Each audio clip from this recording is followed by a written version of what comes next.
जी अस्सलाम वालेकुम students. I hope आप सब खैरियत से होंगे। स्टूडेंट्स, आज का हमारा जो टॉपिक है वो है बेसिकली ट्रिपल इंटीग्रल, और ट्रिपल इंटीग्रल की मदद से हम देखेंगे कि हम वॉल्यूम किस तरह से फाइंड कर सकते हैं। ठीक है, तो आज का जो टॉपिक है वो है triple integral.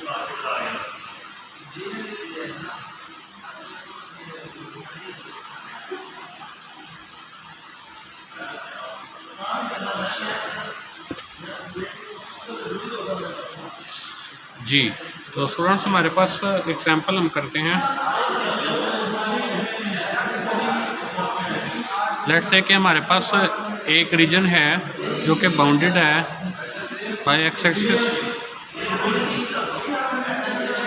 With y axis, जो उस बाउंडेड है वो है 0 से 4 तक, और जी एक्सिस में वो बाउंडेड है 0 से 2 तक। तो वो कहता है कि इस बाउंडेड रीजन का बेसिकली हमने वॉल्यूम निकालना है बाय यूजिंग ट्रिपल इंटीग्रल। ठीक है, तो इस बाउंडेड रीजन का इंटीग्रल सिंपल हम ट्रिपल इंटीग्रल निकाल लेंगे तो हमें बेसिकली वॉल्यूम मिल जाएगा। ठीक है, इसको सॉल्यूशन आपने ये करना है, ट्रिपल इंटीग्रल डी वी, ये आपके पास होता है वॉल्यूम। ठीक है, ये वॉल्यूम को रिप्रेजेंट करता है हमारे पास ये रिलेशन। ठीक है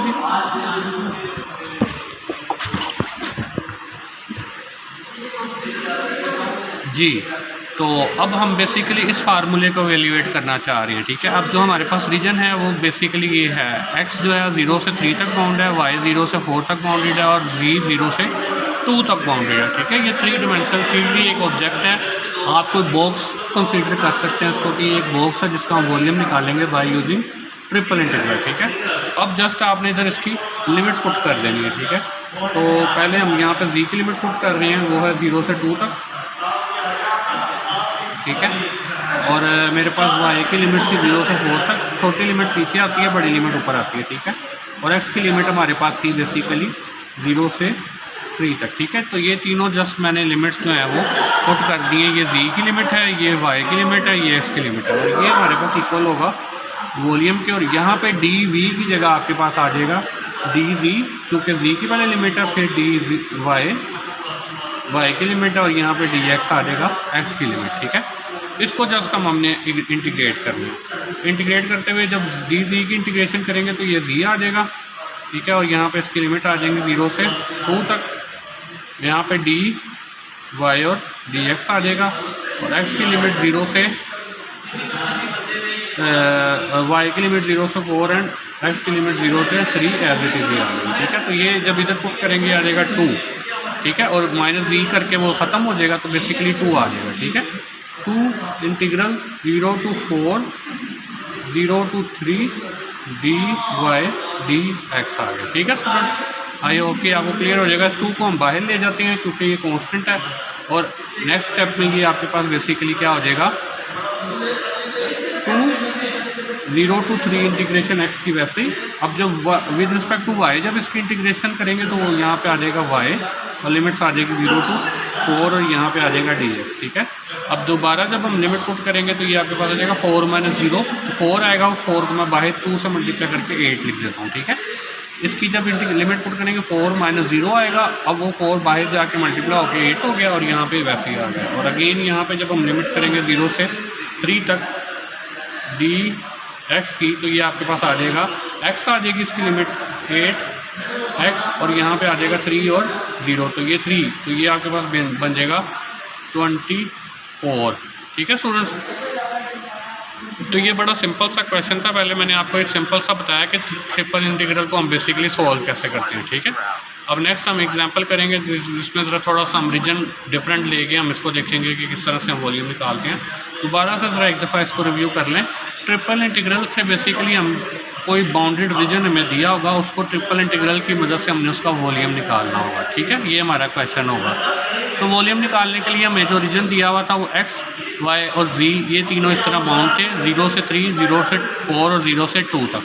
तो वॉल्यूम का जो फार्मूला होता है ट्रिपल इंटीग्रल से निकालने का वो ये होता है, यहाँ पे ये r वो बाउंडेड रीजन होता है, ये v वॉल्यूम को रिप्रेजेंट कर रहा है, ये फार्मूला है वॉल्यूम का। ठीक है, अब मैंने इधर जस्ट बेसिकली रीजन की वैल्यू पुट कर दी है, जो बाउंड्री रीजन था यहाँ पे पहले z की वैल्यू पुट कर दी, फिर ये x और फिर ये एक्स वाई जी तीनों की वैल्यू पुट करके हमने यहाँ पे लिख दिया।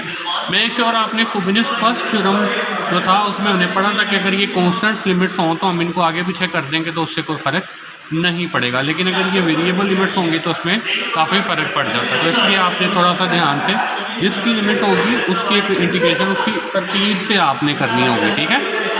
तो यहाँ पे जब हमने इसकी तरतीब देखी, यहाँ पे जी था, यहाँ पे पहले जी आई, फिर ये वाई था, यहाँ पे वाई की आ गई, यहाँ पे एक्स है तो यहाँ पे एक्स की लिमिट आ गई, ठीक है। अब जब with respect to z integration करेंगे तो यहाँ पे 1 है, 1 की इंटीग्रेशन जी हो जाएगी, ये जी आ गया, ठीक है। और इसकी लिमिट आ गई 0 से 2 तक, 2 पुट करके 2 - 0 हो जाएगा, तो ये बेसिकली 2 आ जाएगा बस, ठीक है। और ये डी वाई डी एक्स वैसे ही आ गया और ये लिमिट्स इसके इंटीग्रल्स भी वैसे ही आ गए। अब ये कॉन्स्टेंट था, ये इंटीग्रेशन से बाहर आ गया और नेक्स्ट स्टेप में हमने वाई की भी इंटीग्रेशन कर दी, Y with respect to Y integration कर दी, ठीक है। With respect to Y integration करके हमें आंसर मिल गया ये 4 इससे मल्टीप्लाई होकर बाहर 8 आ गया। और लास्ट टाइम में जब हम एक्स के रिस्पेक्ट इंटीग्रेशन करेंगे तो ये 8 आ जाएगा, सॉरी 3 आएगा, 3 8 से मल्टीप्लाई होकर 24 आ जाएगा, ठीक है। तो ये मैंने थोड़ा सा डायरेक्ट स्टेप में भी लिख दिया तो आपको ये क्लियर हो गया होगा। अच्छा जी, अब चलते हैं हमारी एक अनदर इम्पोर्टेंट एग्जांपल है जिसकी मदद से हम वॉल्यूम निकाल लेंगे। इसको ज़रा आपने ज़रा ध्यान से देखना है जी। एग्जांपल है जी हमारे पास, use a triple integral to find the volume of the solid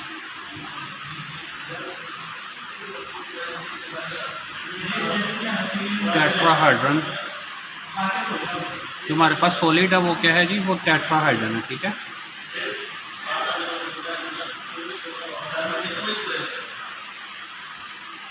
टेट्राहाइड्रन enclose bye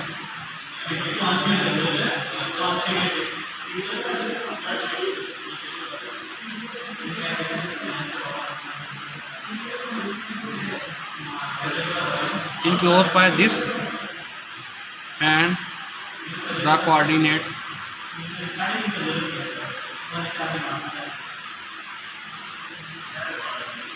planes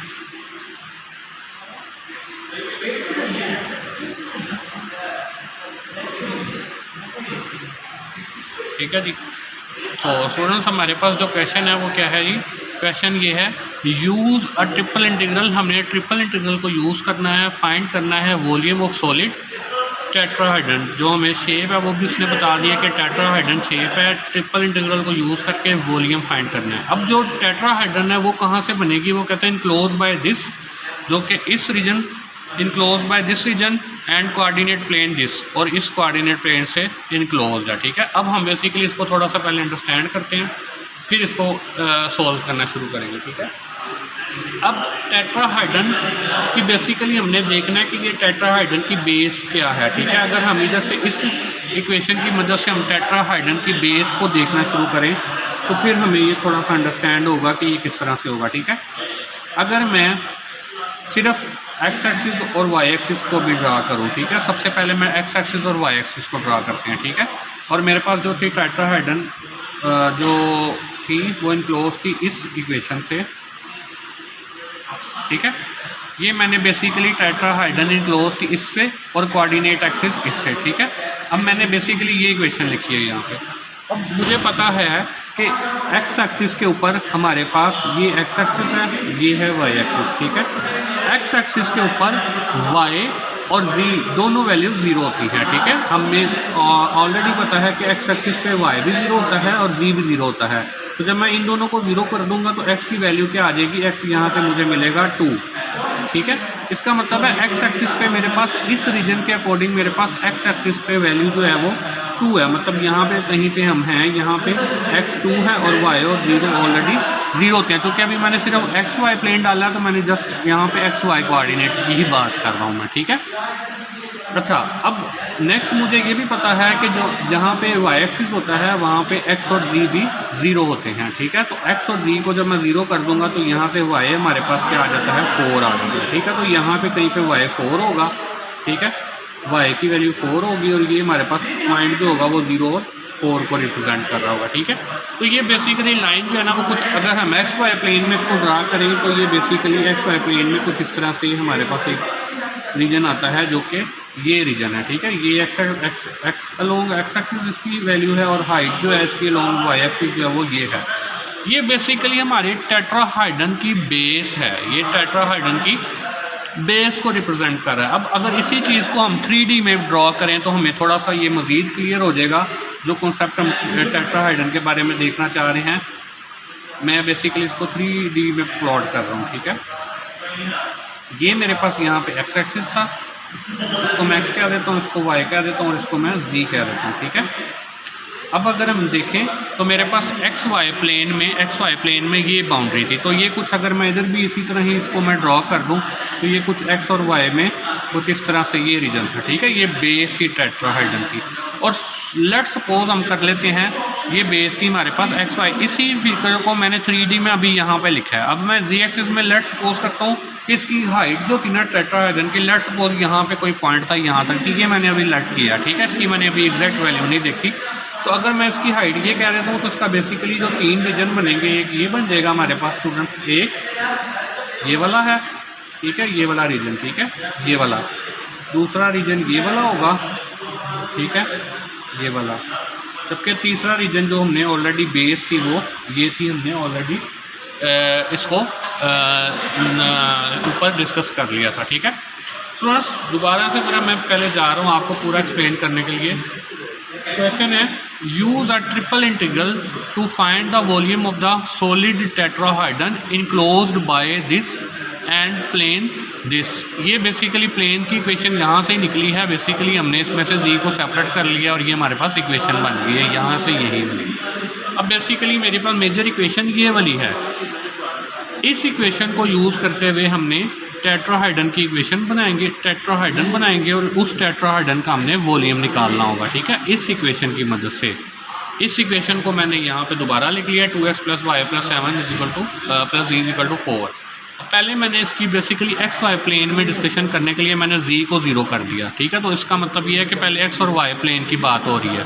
अब एक्स एक्सिस पे वाई और जी 0 होते हैं, वाई और जी 0 हो गए तो एक्स की वैल्यू यहाँ से जब मैं सेपरेट करूँगा वो 2 आएगी, वो मैंने ये पॉइंट आ गया यहाँ पे, एक्स की वैल्यू 2 और वाई यहाँ पे 0 होता है, ठीक है। सिमिलरली जब मैं इधर वाई एक्सिस पे एक्स और जी को 0 करूँगा तो वाई की वैल्यू हमारे पास 4 आ जाएगी, ये यहाँ से हम देख सकते हैं 4 आएगी, ये मैंने पॉइंट निकाल लिया 0 4, ठीक है। अब इसी चीज़ को बेसिकली ये वाली इक्वेशन को, ये जो मेरे पास है ये वाली इक्वेशन, इसको 3D में हम देखना चाह रहे हैं क्योंकि इसमें एक्स वाई और जी तीनों कोऑर्डिनेट है। तो मैंने ये तीनों कोऑर्डिनेट यहाँ पे ड्रॉ कर लिए। पहले ये वाली बेस तो मैंने as it is x y की ड्रॉ, और यहाँ पे मैंने एक लेट कर लिया पॉइंट जी, जो हाइट थी वो बेसिकली मैंने लेट कर ली कि यहाँ पे कोई पॉइंट है जहाँ तक उसकी हाइट है। तो ये हमारे पास एक 3D पेज बन गया, टेट्राहाइड्रन बन गई जिसकी 3 साइड्स ये हैं हमारे पास, ठीक है, 3 प्लेन्स हमारे पास ये आ गए। अब हम बेसिकली क्या करना चाहते हैं, अब हम लिमिट्स फाइंड करना चाहते हैं, हमारे पास जो इंटीग्रेशन की लिमिट्स हैं वो क्या होंगी, ठीक है जी स्टूडेंट। अगर हम यहाँ पे बात करें एक्स एक्सिस पे हमारे पास हमें पता है कि एक्स एक्सिस की लिमिट जो थी वो हमने कैसे निकलती हैं, वाई और जी को 0 करके, ठीक है। एक्स की जो लिमिट हैं वो बेसिकली 0 से 2 तक ही होंगी, जैसा कि हम ऑलरेडी डिस्कस कर चुके थे।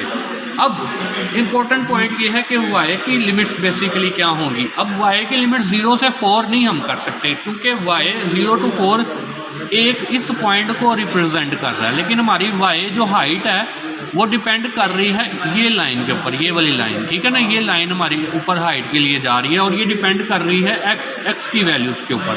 फॉर एग्जांपल अगर मैं एक्स की वैल्यू यहाँ पे 1 पुट करता हूँ तो यहाँ पे कोई पॉइंट आएगा, ठीक है। एक्स की वैल्यू 0.5 पुट करता हूँ तो यहाँ पे कोई पॉइंट आएगा, 1.5 पुट कर दो तो यहाँ पे कोई पॉइंट आएगा। मतलब कि ये वेरी कर रही है विद रिस्पेक्ट टू वाई की वैल्यू वेरी कर रही है विद रिस्पेक्ट टू एक्स। मतलब जैसे जैसे एक्स चेंज होगा वैसे वैसे इसमें वाई में चेंज आना है। तो इसका मतलब ये है कि हमारे पास जो वाई की लिमिट्स होंगी वो 0 से शुरू होके कहाँ पे जाएंगी, यहाँ से अगर हम देखें तो एक्स को सेपरेट कर लें हम, ठीक है। तो ये आपके पास आ जाएगा, जी को भी फिलहाल हम 0 रखेंगे, ठीक है, क्योंकि अभी हम यहाँ पे बात कर रहे हैं। तो यहाँ पे हमारे पास जो वाई की लिमिट्स होंगी वो आ जाएगी 4 - 2x, 4 - 2x, ठीक है। ये बेसिकली मैंने आपको यहाँ से ये कॉन्सेप्ट बताया है कि ये वाली जो हमारे पास y की लिमिट्स होंगी वो 0 to 4 नहीं सिर्फ ले लेनी, क्योंकि ये वेरी कर रही हैं, ये वेरी कर रही हैं x की वैल्यूज़ के साथ, ठीक है। जब x की वैल्यू चेंज करता हूँ तो मैं यहाँ पे y का आंसर भी चेंज हो जाता है, तो इसलिए मैंने बेसिकली इसको x की फॉर्म में लिखा है, ठीक है स्टूडेंट्स। अगर हम अब इसको इधर से देखें तो मेरे पास बेसिकली x को हमने पहले फिक्स कर दिया था 0 से 2 तक, और y वेरी कर रहा था x के लिहाज से, और z अब बेसिकली हाइट जो है वो x के लॉन्ग भी होगी और y के रिस्पेक्ट भी होगी, मतलब कि हमें जो z है वो वेरी करेगा बेसिकली x के लिहाज से भी और y के लिहाज से भी, कि मतलब वो कितना स्पेस में है, कितनी हाइट है, वो दोनों के लिहाज से वेरी करेगी। तो जो z की इसकी बेसिकली लिमिट्स आएंगी वो आएगी 0 से 4 माइनस 2x माइनस y, ठीक है। बेसिकली मैंने यहाँ से सेपरेट कर लिया z की वैल्यू को 4 माइनस 2x माइनस y, ठीक है। तो अगेन दोबारा से मैं आपको सिंपल बताऊँ तो s की लिमिट निकालने के लिए y 0 पुट करेंगे तो हमारे पास x आ जाएगा 0 से 2 तक, y की लिमिट निकालने के लिए z 0 पुट कर देना है और x को इधर लेके जाके माइनस कर देना है, ठीक है। और ये कैसे आ रही है डिटेल मैंने आपको बता दी है, और z चूँकि x और y दोनों पे डिपेंड कर रहा है तो फिर यहाँ पे बेसिकली x और y दोनों उधर जाके माइनस हो जाएंगे। तो जिस पे डिपेंड कर रहा होता है ना बेसिकली उसकी फॉर्म में हमने लिखनी होती है वैल्यू। y डिपेंड कर रहा था x पे, इसलिए हमने इसको x की फॉर्म में लिखा, ठीक है। z डिपेंड कर रहा था x और y दोनों पे, तो हमने इसको बेसिकली दोनों की वैल्यू में लिखा, ठीक है। तो ये इसका मेजर जो इसका स्टेप था ये लिमिट निकालना ही था, ठीक है। वो निकालने के लिए हमें पहले ये चीज़ें समझनी पड़ी है कि ये बेसिकली फिगर से हमें समझ आएगी कि ये किस तरह हमने ड्रॉ करके इसको प्लॉट किया। तो मेजर आपका टास्क यही है। अगर कोई स्टूडेंट प्लॉट किए बगैर भी ये लिमिट निकाल सकता है तो उसके लिए भी कोई मसला नहीं है, लेकिन बेहतर है कि आप इसको प्लॉट करके इसको समझें और फिर इसकी लिमिट्स निकालें। तो अगेन अब चूँकि आप देख सकते हैं कि सबसे पहले z की लिमिट्स आएंगी क्योंकि इसके अंदर वेरिएबल हैं, ठीक है। ये है 0 to 4 minus 2x minus y, और नेक्स्ट हमारे पास y की लिमिट्स हैं 0 to 4 माइनस 2x, और लास्ट में हमारे पास कॉन्स्टेंट लिमिट है 0 to 2, ठीक है। ये मैंने तीनों लिमिट्स पुट कर दी है, ठीक है। ये देखें जी, ये 0 to 4 minus 2x minus y, ये मैंने z की लिमिट पुट की है 0 to, ये जो थी ये y की लिमिट थी 4 माइनस 2x, और ये लास्ट में 0 to, ये हमारे पास इसकी लिमिट थी x की, ठीक है। तो ये हमारे पास बेसिकली वॉल्यूम आएगा और यहाँ पे आ जाएगा dz dy एंड dx, ये तीनों यहाँ पे आ गए, ठीक है। This is the main step, यहाँ पे पहुँचना ही मेजर काम है। आगे इसकी सिंपल इंटीग्रेशन है जो कि सारे स्टूडेंट्स को ऑलरेडी आती है, लेकिन मैं इसको दोबारा से पूरा कर देता हूँ ताकि आपके लिए कोई प्रॉब्लम ना रहे। विद रिस्पेक्ट टू z जब हम इसकी इंटीग्रेशन करेंगे वो 1 आ जाएगा, ठीक है। सॉरी 1 है यहाँ पे, तो उसकी इंटीग्रेशन z आ जाएगी। तो यहाँ पे z की जगह जब हम अपर z आ जाएगा यहाँ पे, और यहाँ पे लिमिट्स आ जाएंगी 0 to 4 minus 2x minus y, यहाँ पे आ जाएगा 0 to 4 माइनस 2x, यहाँ पे आ जाएगा 0 to 2, यहाँ पे आ जाएगा dy एंड dx, ठीक है। तो ये देखिएगा मैंने जस्ट इस 1 की लिमिट इंटीग्रेशन z कर दी है, और ये लिमिट जो थी 0 to 4 minus 2x minus y वो यहाँ पे पुट कर दी, और ये चीज़ आ गई, ठीक है। ये वॉल्यूम के इक्वल था। अब अगेन अगर हम ध्यान से देखें तो ये आपके पास आ जाएगा 0 to 4 माइनस 2x 0 to 2, हाँ जी। ये जब मैं इधर z की जगह पुट करूँगा ये आएगा 4 माइनस 2x माइनस y, ठीक है। और ये लोअर लिमिट जब माइनस करूँगा तो वो वैसे ही 0 आ जाना, उसकी ज़रूरत नहीं है लिखने की, ठीक है। तो यहाँ पे आ जाएगा dy एंड dx, ठीक है। तो ये मेरे पास आ गया अब यहाँ पे। अब अगेन मैंने अब नेक्स्ट स्टेप में क्या करना है जी, मुझे नेक्स्ट स्टेप में दोबारा से इसकी जो है वो इंटीग्रेशन करनी है, लेकिन अब इस दफ़ा जो मैंने इंटीग्रेशन करनी है वो विद रिस्पेक्ट टू मैंने y करनी है, ठीक है। तो अब जब with respect to y integration करेंगे तो अगेन अब यहाँ पे जब करेंगे तो मैं आपको बता देता हूँ कि विद रिस्पेक्ट टू y इसकी इंटीग्रेशन जब करेंगे तो वो क्या आएगा, हाँ जी। इसकी हम विद रिस्पेक्ट टू y करने लगे, ठीक है। 0 to 2, हाँ जी। जब इसकी करेंगे तो ये 4y आ जाएगा माइनस 2xy आ जाएगा, ठीक है ना। जहाँ यहाँ पे 1 है ना, 2x बेसिकली कांस्टेंट है, 1 की इंटीग्रेशन y आ गई है y, ठीक है। माइनस वाई स्क्वायर ओवर 2, और लिमिट्स आपके पास आ जाएंगी 0 से 4 माइनस 2x, और यहाँ पे आ जाएगा dx, ठीक है। तो ये सिंपल हमने इसकी इंटीग्रेशन कर दी। अब जहाँ जहाँ पे y है वहाँ पे हमें x से रिप्लेस कर देना है, ठीक है। तो ये आपके पास आएगा 0 से 2 4, हाँ जी। y की जगह आ जाएगा 4 माइनस 2x, और यहाँ पे भी 4 minus 2x minus 4 minus 2x का स्क्वायर ओवर 2, ठीक है। और लोअर लिमिट वैसे ही 0 है तो वो वैसे ही हमारे पास ख़त्म हो जाएगी, ठीक है। तो ये अगर हम देखें तो जस्ट हमने y की जगह पे अपर लिमिट पुट कर दी है हर जगह पे, यहाँ पे भी मैंने पुट कर दी है, यहाँ पे भी और यहाँ पे भी, तीनों जगह पे मैंने लिमिट पुट कर दी है अपर लिमिट। लोअर लिमिट वैसे ही 0 है इसलिए उसको पुट करने की ज़रूरत नहीं है। तो यहाँ पे अगर आप देखें तो ये आपका पूरा क्वेश्चन वेरी इजी सिंपल सी ये आपकी इंटर लेवल की इंटीग्रेशन बन गई है। सारा क्वेश्चन x में है, इसको अंदर मल्टीप्लाई करें, इसको सोल्व कर लें, इसका फार्मूला ओपन करें और बाद में इसके ऊपर इंटीग्रेशन कर दें, ठीक है। यहाँ अगर आप इस पर पावर रूल भी लगा सकते हैं तो वो भी लगाया जा सकता है, ये आपकी अपनी चॉइस है, ठीक है। तो स्टूडेंट्स मैं जस्ट अब आगे इसका जो है वो आपको आंसर बता देता हूँ कि इसका आंसर क्या होगा। सिंप्लीफाइड फॉर्म में आप लोग इसको वेरीफाई करेंगे, ठीक है। इसका आंसर जब आप निकालेंगे तो वो आपके पास बेसिकली आएगा 16/3। इसको आप लोगों ने वेरीफाई करना है, इसका आंसर 16/3 आएगा, ठीक है। तो ये आप लोगों ने खुद से इसको वेरीफाई करना है। दोबारा से मैं पूरे क्वेश्चन को एक दफ़ा रिवाइज करना चाहूँगा क्योंकि इंपॉर्टेंट क्वेश्चन है और थोड़ा कॉन्सेप्चुअल भी है, तो इसको ज़रा थोड़ा सा ध्यान से आप लोग देखेंगे तो इंशाल्लाह आपको प्रॉब्लम नहीं आएगी, ठीक है। चलिए जी रिवाइज करते हैं। कहते हैं क्वेश्चन है यूज़ ट्रिपल इंटीग्रल, हमने ट्रिपल इंटीग्रल को यूज़ करते हुए फाइंड करना है वॉल्यूम किसका, जो हमें बताया हुआ सॉलिड टेट्राहाइड्रन है जो कि इस और इस दो इक्वेशनों से बेसिकली हमारे पास इससे और इससे बाउंडेड है। अब ये जो दोनों टिकवल इक्वेशन है ये बेसिकली यहाँ से ही ये जनरेट हुई हुई है, ठीक है। यहाँ से z इस साइड पे रहने दें, 2x + y उधर जाके माइनस करवा दें तो ये वाली लाइन आ जाती है, ठीक है। अब मुझे बेसिकली ट्रिपल इंटीग्रल में मुझे पता है कि वो उसका फार्मूला अगर हम देखें तो वो ये आपके पास r रीजन होता है, यहाँ पे dv होता है, ये v वॉल्यूम होता है, ये मैंने आपको पहले भी बताया पिछली एग्जांपल में। तो मुझे बेसिकली r की लिमिट्स चाहिए, ठीक है। r की लिमिट्स निकालने के लिए, रीजन की लिमिट्स निकालने के लिए मैंने इस इक्वेशन के थ्रू जो है वो पहले प्लेन में इसको डिस्कस किया और फिर मैंने इसको स्पेस में x y z तीनों कोऑर्डिनेट्स में इन दोनों को डिस्कशन की और फिर मैंने इनकी मदद से ये लिमिट्स निकाली जो कि वेरी वेरी इंपॉर्टेंट स्टेप था हमारा। ये लिमिट्स निकाली और इन लिमिट्स के लॉन्ग हमने जस्ट इसको इंटीग्रेट कर दिया final with respect to z पहले किया, फिर y और फिर विद रिस्पेक्ट टू x, और हमारा जो सोल्यूशन आया है वो 16/3 आया है। ये आप लोगों ने वेरीफाई करना है खुद से कंप्लीट करके, ठीक है। तो बाकी फिर इंशाल्लाह स्टूडेंट्स नेक्स्ट क्लास में देखेंगे। अभी जो मैंने आपको लेक्चर दिया है ये बहुत इंपॉर्टेंट है, इसकी आप लोगों ने मल्टीवेरिएट जो आपकी कैलकुलस की बुक है उसमें तो 14 चैप्टर हम कर रहे थे, उसमें ही आपको टॉपिक मिल जाएगा, आप उसकी प्रैक्टिस क्वेश्चन भी वहाँ से सॉल्व करें, ठीक है।